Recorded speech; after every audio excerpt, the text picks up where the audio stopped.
Alright, Top 5 the top 5 airguns ever made. of all time, in our own opinion, And our opinions probably differ. massively. I would have thought. Yeah, I'm going to start with probably my most recent top airgun of all time, and that is a Theban Rapid. Yeah, I can see that. It's definitely got space. So my reasons for this, it's a pre-charged pneumatic, the design of which really didn't change for the entire life of the gun, whose manufacturing blueprints have been retaken over now, and this thing was invented in the 80s. Yeah, it's a game changer. There is no other airgun out there en masse, pre-charged, especially from the 80s, that is still around today and still worshipped as much today. Yeah, I could definitely see a point on that. I know what I would pick over a Rapid. A Super 10? A Super 10, is it? It might be, yeah. I mean... Yeah. But I can see where you're coming from. I mean, I would say that the Super 10 just was inspired very heavily by a Rapid. It was definitely inspired by a Rapid, yeah. And It's easy to, just by looking at the stock. You just throw the Super 10 under Rapid and say, yeah, the Rapid's the best choice. Yeah, okay. Yeah, we could do that. But we're not gonna. No, probably not going to. So. No, probably not going to. Yours? Mine, because I use it all the time, is going to have to be the Super 10. Okay. For me. You're actually going to go stick with it? I'm actually going to stick the Super 10 in there. That's fine. It was the first PCP by BSA. Mm-hmm. It's incredible. Mm-hmm. It's better than the R10, in my opinion. Possibly. And it... I mean, it's a lower shot count and it's a less good. It's not that lower. It's a well-made gun. It's a very well-made gun. A very well-made gun. It was ahead of its time. Yeah, I don't think it looks too dated today. A little bit. Do you look in the mirror and say the same thing? Yes, I do. Very good. Just for Men doesn't work anymore. But Sharpie each hair. These are grey highlights, so I'm not even going grey. I just shoot it all the time. It works for me. I love it as a gun. Yeah. They are a great gun. They are a great gun. They are a great gun. It's still accurate today. For all the reasons that the Rapid's a great gun, but they're so similar. They are similar, but they're different. They're very different, but they're also totally similar. Yeah. I'm going to have to put it in there just because I have all my faith in them and I use it all the time. But I do need to move away from it. But do you?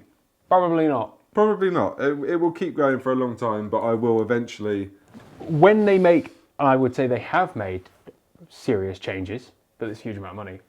When you can get the next step up for less money, I feel like that's the time to move. But at the moment, without spending £1,000, you're not going to see a increase in quality. Old school BSA has done it for me. New school, not so much. I like a new R10. Yeah. They're a good, accurate rifle. The Mark IIs, they're smoother to shoot. The SE. Yeah, the SE. I like them. I don't know. The Super 10 for me in BSA world. I wouldn't go for another BSA unless it was my Super 10. I've got a BSA on my list, and that is the Airsporter. I mean, they ran for what? 50 years?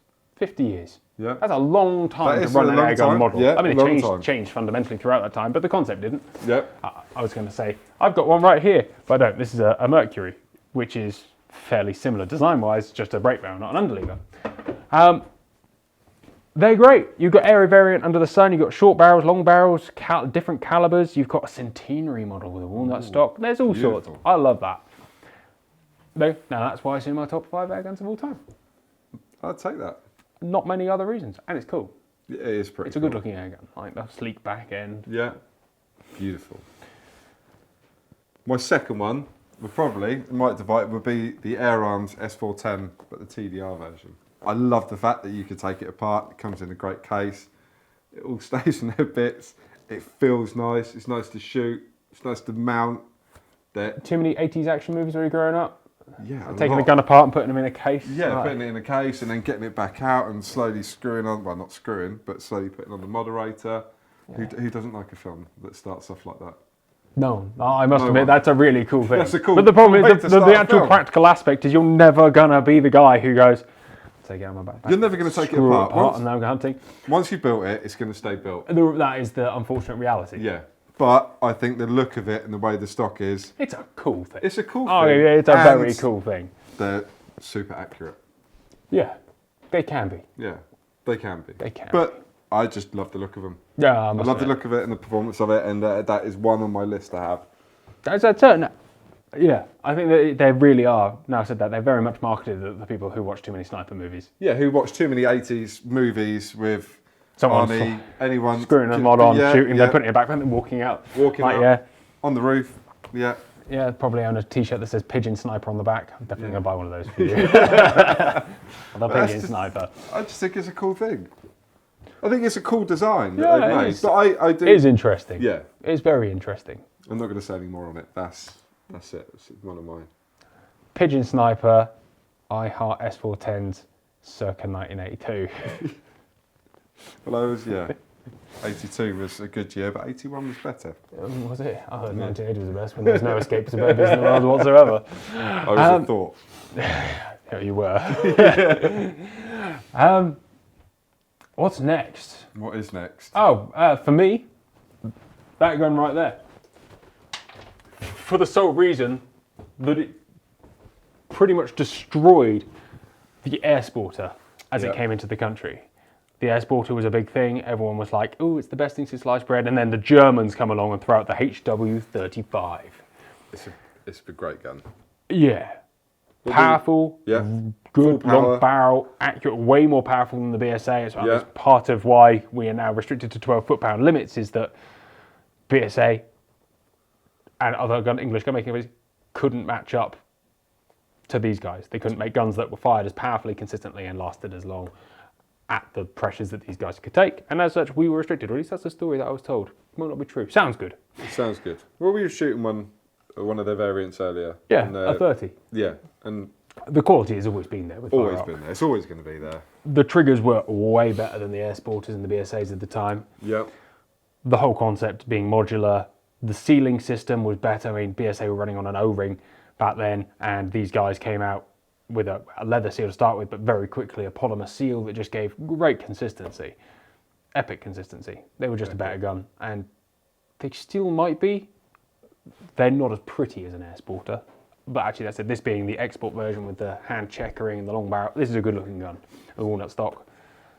This one's not a great looking gun. That one's seen better days. This one has seen very much better days. But I bet it still shoot a group. I 100% will do that in a future episode. It will still work. Does the Batador Varrock still shoot a group?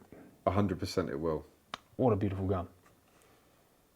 That's it. Just for the pure reason that it was the best of its time and generally revolutionary, and not much has matched this gun, and this gun being now probably 50 years old, conservatively, nothing still has not matched it, if that makes sense. Yeah, it does. Springer-wise, we have come on a way, 30mm pistons are a bit dead, and 25mm pistons are more efficient, and the 95 shoots way sweeter than a 35, but we just refined it. We haven't changed the fundamental thing. It still goes back to what it was all those days ago. And, a walnut stock is always better than a beech stock. I feel bad because I haven't got any of my examples here. This is just luck. It was just luck that was there, really. Guns. It was just luck that was there, really. What's next on your list, Ryan? You own one of them. What's that? I would probably say the HW100. Yeah. KT. Yeah, I think we can all agree on that. We can all agree that is one of the best of all time. It's the best, probably the best pre-charge gun ever made. Even though they brought out the 110, I'd still be inclined to go for 100. The 110 is sweeter, but the 100 is just so bomb-proof in every single regard. Don't get me started. No. Picking yours up earlier, they are just a fantastic gun, and I've shot them before in the past. Yeah. I loved them. The trigger's insane. The cocking mechanism is so sweet. The mag mechanism is still better than just about any other mag mechanism on the market. Yeah. The firing mechanism and reg, size, everything about that is epic. Barrels, some of the best barrels. They're just wicked. Yeah, they're awesome guns. I can't say a lot bad about it. They are awesome. No, I've given mine hell for like 7 years. I've serviced it twice in that time and done all sorts to it, but it is just... They're stunning. They're made to perfection. And like you say, the 110 is just as good, but the 100 just pips it for me. It's just a little bit stronger. It appeals to my, less intelligent self to go more stuff or less stuff, stronger, better. Yes. Yeah.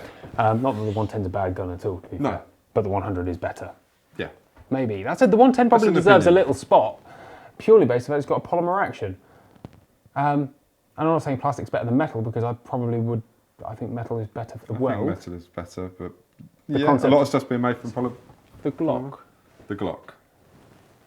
Still going. is revolutionary because it's polymer. Yep. The HB110 is the Glock of airguns. There you go. Only time will tell. Only time will tell. Indeed. Next. You're next. Am I? Oh, sorry, I thought I stole that one No, from you no. successfully. We did a video on TGS Outdoors of the most powerful airgun in the world. Bit of a baity title for what it was, but like all of the old air canes, air sniper rifles, back when an airgun was so much more than a shotgun. It was like heralded as way more advanced than shotguns and rifles together. Yep.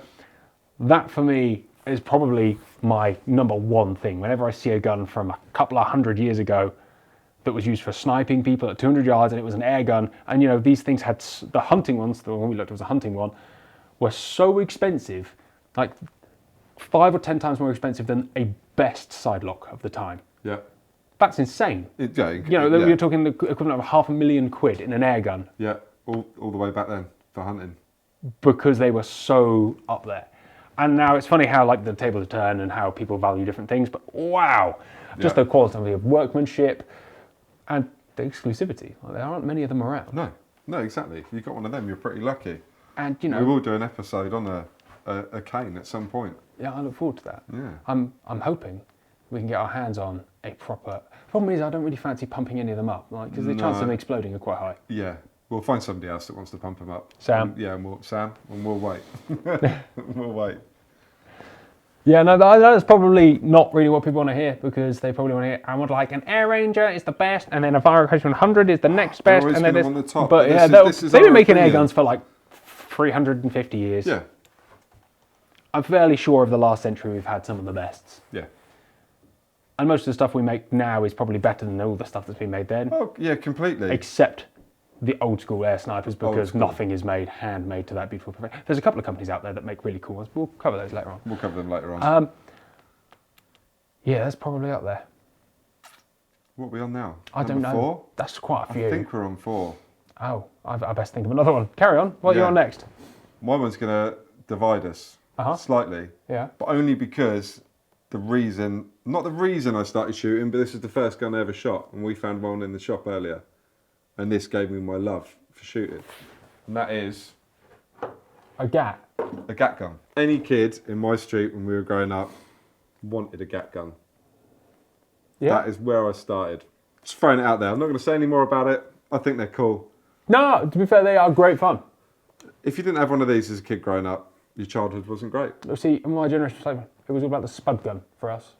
With this, you progressed to this after the spud gun. If one of your mates hadn't accidentally hit you in the leg with one of these, you hadn't lived. I haven't lived. You haven't lived. We can do that on another episode, for sure. But for me, that's one of the all-time greats, just because it was a fun toy to plink with when you were younger. And back then, your parents didn't mind you having one, and you could go out in the garden and you could plink away with it. And it just gave you for a love of shooting. I suppose. Very interesting, that change of times. Like, I can't imagine anyone giving their kid a gun like that and then going out and say, go and have fun, don't cause any havoc. Yeah, I think I was probably 9 or 10 when I got my GAT gun. And it was the fun. You started off with the pellets, then you were trying to force other things in it to fire, and then you peppercorns. If you were lucky, you got the coloured darts, and then you were just shooting in the back garden or take it in the woods and have fun.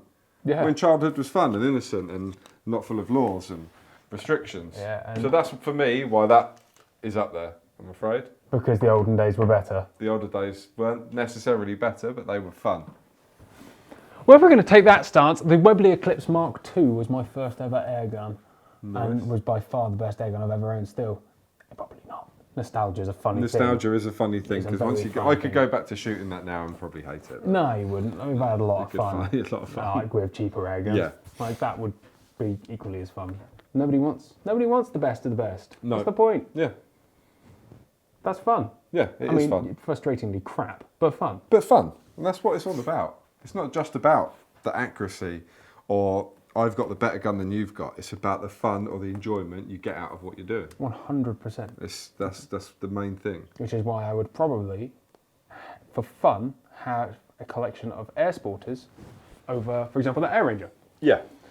It's a nice gun, but £1,000 would buy me a lovely collection of Airsporters that I could get all, over, funny which about. which is cool. And to be fair, the finding of them and then the doing the up of them and all this kind of thing is all part of that process. Putting the love back into But it. everyone's top 5 will be different. I'd love to know your top 5, unless too. they are all from. But if they're all post 2010, I'm probably not really interested. No. It's just a bit weak, isn't it? Yeah, I only threw one in. Yeah. Did you? No. Yeah. No, all of yours are pre 2010. Yeah, probably. Just about. Just about. All right, well, I'll finish up on the FX Wildcat. Ooh. Just yeah. because, in my eyes, it was a bit of a game changer and still is. What they're doing with them is incredible. Yeah. I like the design of them. Yeah, smooth twist barrels. They're changing. They're doing way They're- new things. They are these guys. Yeah. I was saying that. They're moving it forward. Yeah. They're not traditional. They've not all got wooden stocks on. They've Yeah. got a design where you can add more bits on, and they look cool. And you've seen videos of people shooting them in South Africa out to like 140 yards when they've got FAC ones. Yeah. They're just, I think they're moving it forward. And for me, I'm going to throw them in there. Yeah, I think that's a real good shout. See, I was really umming and ahhing and putting about the Daystate Mark IV in there for the similar reasons that new stuff is cool. New stuff is cool. Like, I would never own an electronic rifle based on principle, Yeah. but I probably would. I've shot them. Probably They're would so if good. I could, have to fix it. Like, yeah, if I could keep it in warranty and sell it, if I could Yeah. afford to change often enough, 100% I'd own one. Well, the shooting time's so much quicker, isn't it, with the electric version? Yeah. There's more going on, but because there's more going on, it's faster. But I can't fix it, and that's why I wouldn't own one. It's frustrating. Like, yeah. main reason I like a HP 100 is like, maybe there's a future episode, I could service one blindfold. Okay, If someone that's handed a me challenge that's going to have to happen. the correct O-ring, or else that could be an issue. I need someone to like help me select the right O-ring. I'm sure we can. Or maybe like that would be part of the fun, trying to get the right O-ring. Yeah. I'm definitely not taking anything off you when I've got a I blindfold. wouldn't be blindfolded. But yeah, no, But we accept your challenge on that. I think like the electronic air rifle series that are coming out, the Daystate being the pioneer of that. Yeah. The FX for what they're doing with barrels and yeah. their valve technology and their floating hammers and all this kind of stuff. It's just Even cool. the compact ones that they're making now, the size that they can get these FXs down to is incredible, and still the And with the full power accuracy, output and the yeah, it's accuracy. obscene. Yeah, it's incredible. Yeah, Who wouldn't want one? not many people. No. Well, I want one. I want one, but I would like an FAC one, and I'd like to not be in England so we can hunt with it. Yeah. One day we'll do a trip. Woo! TGSA road trip, guys. Thank you very much. I'd love to know your top 5. I'm sure it's probably more concise than ours. Probably. I think we go up and down. Nostalgia definitely takes a part on it. Yeah, I think again, you're always influenced by the guns that were around when you were a kid, Yeah. and the ones that you kind of have been. Yeah, well, you've Told grown them up the with and Yeah, started with. 100%. Definitely. Guys, thanks for watching. Take care.